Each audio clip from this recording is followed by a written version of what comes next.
Hello everyone, Ticklets academy of maths YouTube channel में आप सभी का स्वागत है।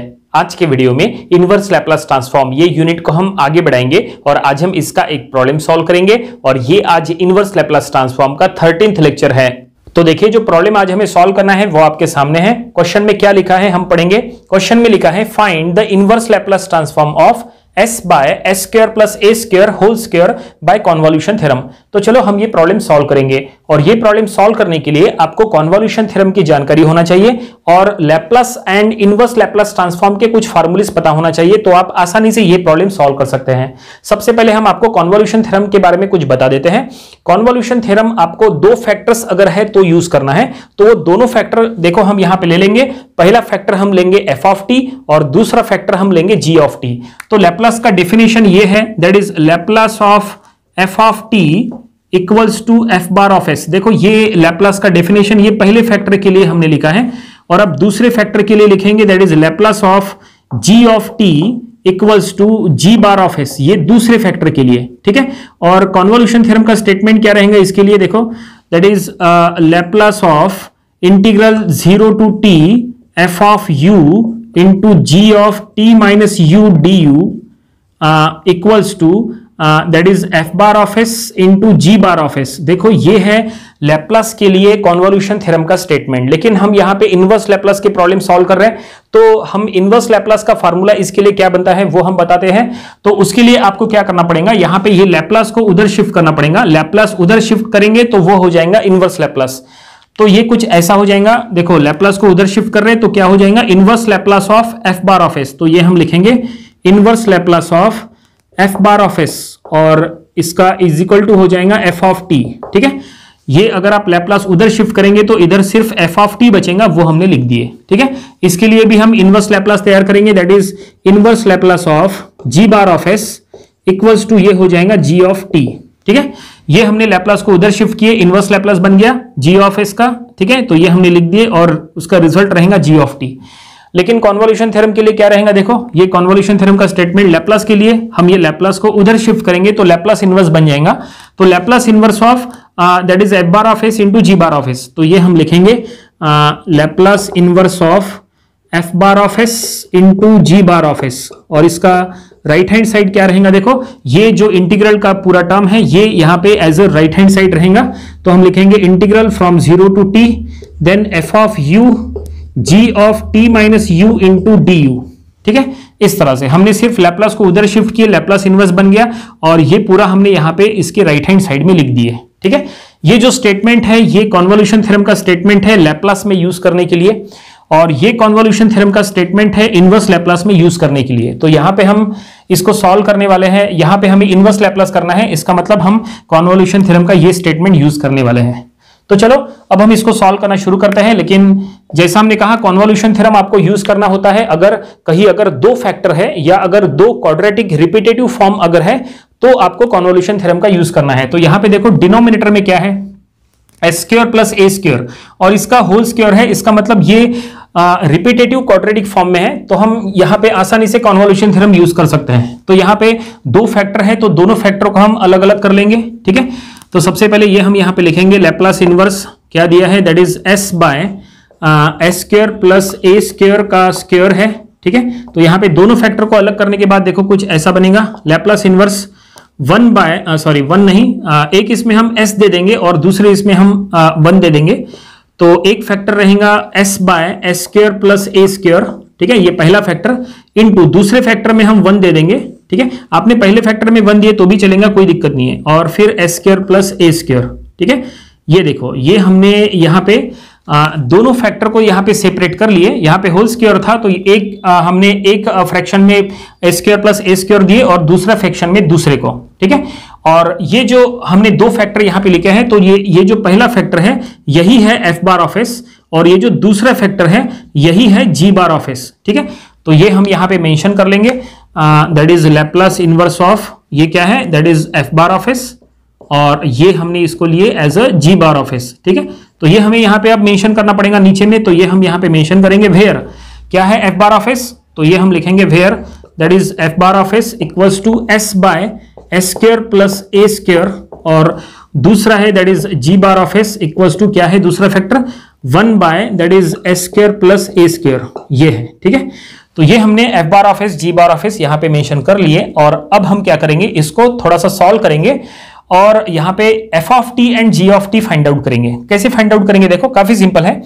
ये जो लेफ्ट साइड में एफ बार ऑफ एस लिखा है, इसका क्या मतलब है, तो एफ बार ऑफ एस मतलब Laplace of F of T होता है। ये देखो, ये हमने डेफिनेशन बताए थे। एफ बार ऑफ एस मतलब क्या होगा, Laplace of F of T, and G bar of S मतलब हो जाएगा Laplace of G of T. तो इसका हम यूज करेंगे। तो देखो यहाँ पे एफ बार ऑफ एस की जगह हम लिखेंगे Laplace of F of T, ऐसा लिखेंगे। और यहाँ पे इसका राइट हैंड साइड सेम रखेंगे, ये देखो। ठीक है, और यहाँ पे जी बार ऑफ एस की जगह हम लिखेंगे Laplace of G of T, ऐसे। और यहां पे राइट हैंड साइड सेम रखेंगे फिलहाल, इस तरह से। ठीक है, और अब यहां पे F of T find out करना है और यहां पे जी ऑफ टी फाइंड आउट करना है। अगर यहां F of T find out करना है तो क्या करो, लैप्लास को उधर शिफ्ट करो तो लैप्लास इनवर्स बन जाएगा यहां पे भी। तो हम वो लिखेंगे, लेफ्ट साइड में बचेगा एफ ऑफ टी और राइट साइड में हो जाएगा Laplace inverse of S by S square plus A square, ये ऐसा बचेगा राइट हैंड साइड में। और यहां पे भी लेफ्ट साइड में जी ऑफ टी और राइट साइड में देखो लैप्लास उधर जाएगा तो लैप्लास इनवर्स बन जाएगा, Laplace inverse of 1 by S square plus A square. ठीक है, और अब हमें क्या करना है, अब हमें यहां पे इनवर्स लैप्लास करना है। यहां पे अगर आप इनवर्स लैप्लास दोनों में ले लेंगे तो फिर हमें F of T G of T मिल जाएगा। तो यहाँ पे फार्मूला कौन सा अप्लाई करना है, देखो यहाँ पे स्टैंडर्ड फार्मूला लगेगा। इनवर्स लैप्लास के सभी फार्मूलेस के ऊपर इसके पहले ऑलरेडी हमने स्टार्टिंग में एक वीडियो बनाए थे स्पेशल, वो वीडियो आप देख लीजिएगा। इनवर्स लैप्लास के सभी फार्मूलेस आपको वहां पे मिल जाएंगे। तो हम यहाँ पे फार्मूलेस डायरेक्टली यूज करेंगे, तो ये हो जाएगा that is F of T equals to, ये हो जाएगा that is cos of A T. ठीक है, और यहाँ पे ये हो जाएगा G of T equals to, ये that is sine of A T by A, ये स्टैंडर्ड फार्मूला है। ठीक है, that is inverse Laplace of S by S square plus A square cos A T होता है, ये स्टैंडर्ड है। और यहां पे भी Laplace inverse of 1 by S square plus A square sine A T by A होता है, ये स्टैंडर्ड फार्मूला यहां पे लगा है। ठीक है, और अब फाइनली ये हमने F of T G of T find out कर लिए हैं और अब हम कॉन्वोल्यूशन थ्योरम का यूज करने वाले हैं। ठीक है, तो चलो देखते हैं कॉन्वोल्यूशन थ्योरम। ये जो हमने स्टेटमेंट लिखा था कॉन्वोल्यूशन थ्योरम का, अब हम इसका यूज करने वाले हैं। तो हम यहां पे लिखेंगे, ये स्टेटमेंट हमने कॉन्वोल्यूशन थ्योरम का यहां पे लिख दिए और अब हम यहां पे सभी का वैल्यू प्रॉपरली पुट करेंगे और फिर हम जो इनवर्स निकालेंगे वही इसका इनवर्स हो जाएगा और प्रॉब्लम कंप्लीट हो जाएगा। लेकिन कॉन्वोल्यूशन थ्योरम के प्रॉब्लम्स यूज करते समय नंबर ऑफ स्टूडेंट्स गलती कहां पे करते हैं वो सुनो। गलती करते हैं कॉन्वोल्यूशन थ्योरम का स्टेटमेंट यूज करते समय। देखो इक्वल्स टू के लेफ्ट साइड में क्या लिखा है, इक्वल्स टू के लेफ्ट साइड में है Laplace inverse of F bar of S G bar of S. ये काफी सिंपल है, एफ बार ऑफ एस हमें पता है, देखो ये है, और जी बार ऑफ एस हमें पता है वो ये है, वो हम यहां पे आसानी से पुट कर लेंगे। लेफ्ट हैंड साइड जो है वो डिफिकल्ट नहीं है, लेकिन राइट हैंड साइड डिफिकल्ट है। राइट हैंड साइड आपको बनाते समय गलती नहीं करना है। राइट हैंड साइड में देखो क्या है, यहां पे एफ ऑफ यू है और यहां पे जी ऑफ टी माइनस यू है। ठीक है, लेफ्ट साइड में दो फैक्टर है, राइट साइड में भी दो फैक्टर है। लेफ्ट साइड में एफ और जी है, राइट साइड में भी एफ और जी है। ये जो लेफ्ट साइड में एफ बार ऑफ एस है, एफ बार ऑफ एस मतलब क्या होता है, देखो एफ बार ऑफ एस मतलब होता है Laplace of F of T. इसका मतलब ये है इन द फॉर्म ऑफ टी, ये जो फैक्टर है वो इन द फॉर्म ऑफ टी है, और ये एफ ऑफ यू ये इन द फॉर्म ऑफ यू है। ठीक है, ये पहला यहां पे फैक्टर और ये भी पहला फैक्टर। तो ये दोनों में आपको क्या दिखाई दे रहा है, दोनों में डिफरेंस आपको ये दिखाई दे रहा है, लेफ्ट साइड में टी है, राइट साइड में यू है। इसका मतलब टी को रिप्लेस करना है बाय मींस ऑफ यू। ये पहले फैक्टर के बारे में। ठीक है, और अब दूसरे फैक्टर के बारे में देखते हैं। दूसरे फैक्टर के बारे में यहां पे देखो, दूसरा फैक्टर क्या है, G bar of S. G bar of S मतलब क्या होता है, Laplace of G of T. इसका मतलब ये factor in the form of T है, ये factor in the form of T है, लेकिन राइट साइड में देखो टी माइनस यू है, यहां पे टी माइनस यू है। तो दोनों को देख के हमें क्या समझ में आता है, लेफ्ट साइड में टी है, राइट साइड में टी माइनस यू है। इसका मतलब टी को रिप्लेस करना है by means of T minus you. ठीक है, ये दूसरे फैक्टर के बारे में। ये जिसको समझ में आया, जो इसका यूज प्रॉपरली कर सकता है, वो आसानी से आगे सॉल्व कर सकता है। क्या करना है, पहला फैक्टर लिखते समय आपको टी को रिप्लेस करना है बाय मींस ऑफ यू, और दूसरा फैक्टर लिखते समय आपको टी को रिप्लेस करना है by means of T minus you. बस ये रिप्लेसमेंट प्रॉपरली करो तो आप आसानी से सॉल्व कर पाओगे। तो चलो अब हम यहां पे रिप्लेसमेंट करते हैं। ये जो हमने लिखे थे इसका काम हो गया, इसको हम मिटा देंगे। तो सबसे पहले ये हम लेफ्ट हैंड साइड यहां पे लिख लेंगे, that is Laplace inverse of क्या है, F bar of S G bar of S. तो F bar of S G bar of S का वैल्यू हम यहां पे लिखेंगे S by that is S square plus A square, ये F bar of S है, into 1 by that is S square plus A square, ये G bar of S है। ठीक है, ये हमने लेफ्ट हैंड साइड यहां पे लिख दिए। ठीक है, ये दोनों का वैल्यू हमने यहां पे लिख दिए। और अब राइट हैंड साइड हम तैयार करेंगे। जो हमने कहा था राइट हैंड साइड काफी इंपॉर्टेंट है, तो राइट हैंड साइड में सबसे पहले इंटीग्रल फ्रॉम 0 टू t, और अब f ऑफ u का वैल्यू हमें लिखना है। तो f ऑफ u कैसे लिखेंगे, तो देखो उसके लिए ये दोनों फैक्टर का हमें यूज करना है। पहला फैक्टर है f ऑफ t और दूसरा फैक्टर है g ऑफ t। तो f ऑफ t का रिजल्ट क्या है, cos 80। ठीक है, तो ये cos 80 आपको यहां पे लिखना है। ठीक है, f ऑफ u का रिजल्ट वही हो जाएगा। लेकिन हमने क्या कहा था, पहले फैक्टर का रिजल्ट जो आप लिखोगे उसमें क्या करना है, t के जगह आपको u लिखना है। ठीक है, तो ये जो रिजल्ट है cos 80, इसमें t के जगह u लिखो, तो ये हो जाएगा cos ऑफ au। तो हम लिखेंगे पहला रिजल्ट cos ऑफ au। ठीक है, पहले फैक्टर का रिजल्ट हमने लिखे इन द फॉर्म ऑफ u। और अब दूसरा factor g of t minus u, उसके लिए ये दूसरे का यूज करना है। क्या है g ऑफ t का रिजल्ट, sin 80 बाई a। तो ये दूसरे फैक्टर का रिजल्ट है। लेकिन ये लिखते समय आपको क्या करना है, देखो लिखते समय जो करना है वो हमने यहां लिखा है, दूसरे फैक्टर का रिजल्ट लिखते समय t को रिप्लेस करना है by means of t minus u। इसका मतलब ये लिखते समय t के जगह t माइनस u करना है। तो ये हो जाएगा into sine of a t minus u divided by क्या है, a इंटू du। ये देखिए ये जो लिखा है ये काफी इंपॉर्टेंट है। ये हमने फाइनली कॉन्वोल्यूशन थ्योरम का जो स्टेटमेंट था उसका यूज करके ये हमने पूरा स्टेटमेंट लिख दिए। ठीक है, इसका राइट हैंड साइड सबसे इंपॉर्टेंट है। ठीक है, ये पहले फैक्टर का रिजल्ट, ये लिखते समय t के जगह आपको u लिखना है, तो वो हमने लिखे। और ये दूसरे फैक्टर का रिजल्ट, ये लिखते समय t के जगह t माइनस u लिखना है, वो हमने लिखे। बाकी पूरा सेम है। ठीक है, और अब इसको सॉल्व करना है। लेफ्ट हैंड साइड में आपको ज्यादा कुछ नहीं करना है। लेफ्ट हैंड साइड हम इसको ऐसा लिखेंगे, that is Laplace inverse of s by left hand side में s square plus a square का स्क्वायर। इसका मतलब जो ओरिजिनल फॉर्म है वो हमने यहां पे दे दिए। ये फॉर्म दिया था, इसको हमने स्प्लिट करके ऐसा बनाए थे, इसको हमने फिर से कंबाइन करके ऐसा बना दिए। अब हमें लेफ्ट हैंड साइड में कुछ भी सॉल्व नहीं करना है, जो करना है राइट हैंड साइड में करना है। राइट हैंड साइड में क्या करना है, हमें इंटीग्रेशन करना है। देखो यहाँ पे इंटीग्रेशन का सिंबल है, हमें इसको इंटीग्रेट करना है। अगर हम इसको इंटीग्रेट कर लेते हैं सक्सेसफुली तो फिर ये कंप्लीट हो जाएगा। तो चलो देखते हैं ये कैसे इंटीग्रेट होगा। अब आपके मन में आएगा यहाँ पे इंटीग्रेशन बाय पार्ट्स का हम यूज करेंगे, नहीं, यहाँ पे इंटीग्रेशन बाय पार्ट्स यूज मत करो। अगर आप करोगे तो ये इन्फिनिटी के लिए चले जाएगा, क्योंकि दोनों में ट्रिग्नोमेट्रिक है। यहाँ पे integration with respect to u है, तो यहाँ पे हम एक काम करेंगे, यहाँ पे cos a sin b का फॉर्मूला यूज करेंगे, cos a sin b। ठीक है, ये जो a है डिनोमिनेटर का, ये तो कांस्टेंट है, उसको हम बाहर ले लेंगे। तो ये हम यहाँ पे इसको बाहर ले लेंगे पहले।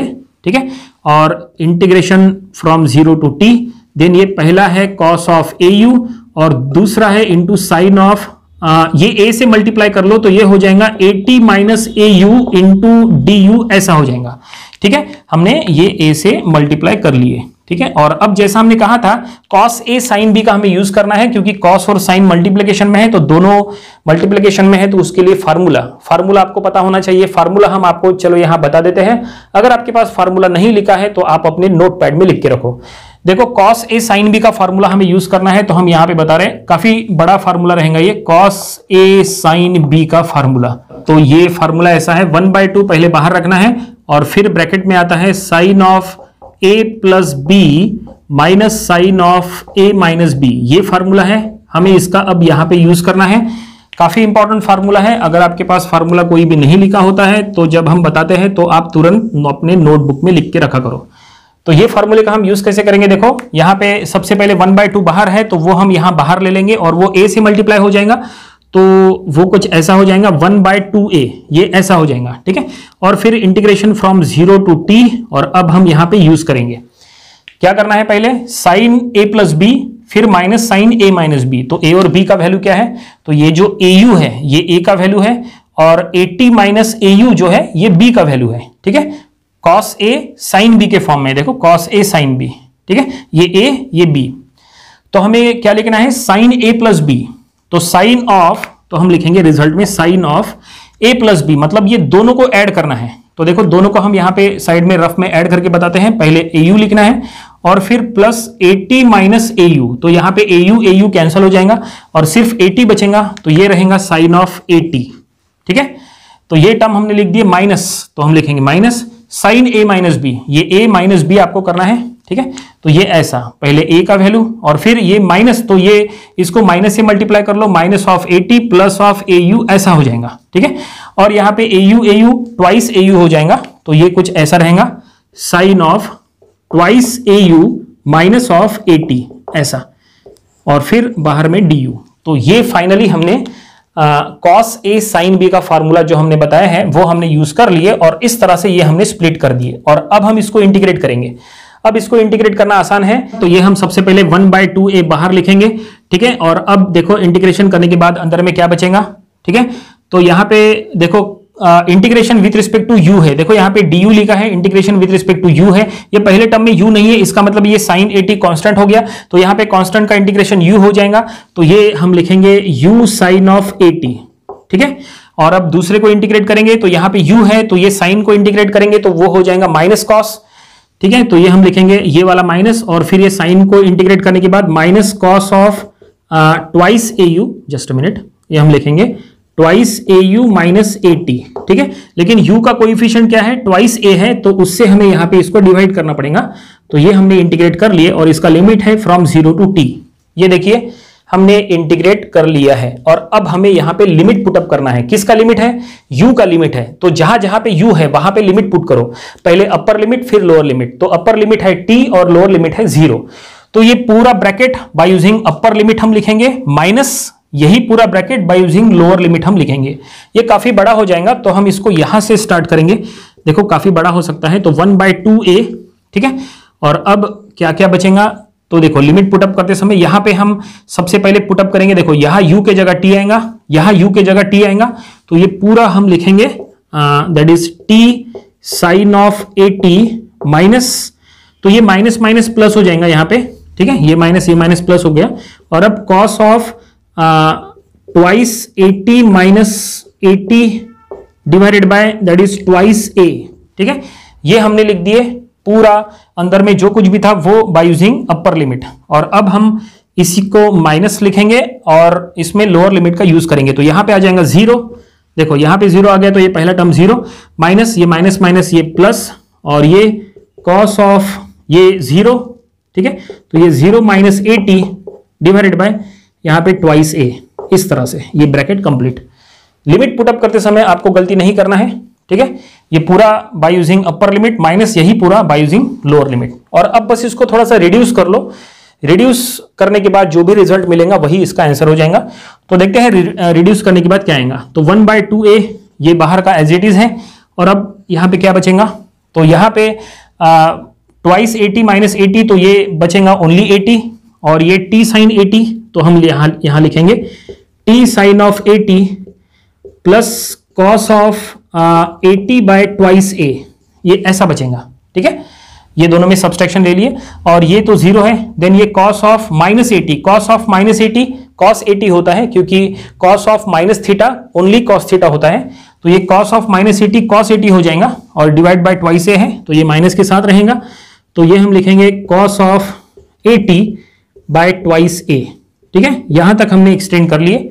क्या ये और सॉल्व हो सकता है, बिल्कुल थोड़ा सा हम इसको सॉल्व कर सकते हैं। देखो यहाँ पे ये दोनों टर्म प्लस माइनस है, इसका मतलब ये दोनों टर्म कैंसिल हो जाएंगे, और जो बचेगा वही हमारा रिजल्ट हो जाएगा। क्या बचेगा, 1/2a into t sin AT। तो ये हम यहाँ पे लिखेंगे, नीचे जगह नहीं है तो ये हम यहाँ पे लिखेंगे। सबसे पहले लेफ्ट हैंड साइड लिख लेंगे, that is Laplace inverse of क्या है, दैट इज s बाय, तो हम लिखेंगे s bye that is s square plus a square का स्क्वायर, ये हमने लेफ्ट हैंड साइड लिख दिए। और अब राइट हैंड साइड में क्या बचने वाला है, जैसे कहा था 1/2a into t sin AT, तो हम लिखेंगे 1/2a into t sin of AT। और इसको सॉल्व करने की जरूरत नहीं है, ये सफिशिएंट है। तो जो इनवर्स लैप्लास फाइंड आउट करने के लिए कहा था वो ये हमने फाइंड आउट कर लिए, और प्रॉब्लम यहीं पे कंप्लीट हो गया। उम्मीद करते हैं कि ये प्रॉब्लम आपको समझ में आया होगा। ये प्रॉब्लम आपको अपनी प्रैक्टिस बुक में भी सॉल्व करके देख लेना चाहिए। ये था आज का इनवर्स लैप्लास ट्रांसफॉर्म का लेक्चर नंबर 13। इसके पहले के लेक्चर्स में हमने इसके जितने प्रॉब्लम्स लिए थे वो भी आपको स्टडी कर लेना चाहिए, और इसके आने वाली वीडियोज में हम इसके और भी नंबर ऑफ प्रॉब्लम्स कवर करेंगे ताकि इसकी अच्छी खासी प्रैक्टिस हो जाए। तो मिलते हैं नेक्स्ट वीडियो में। Thank you very much.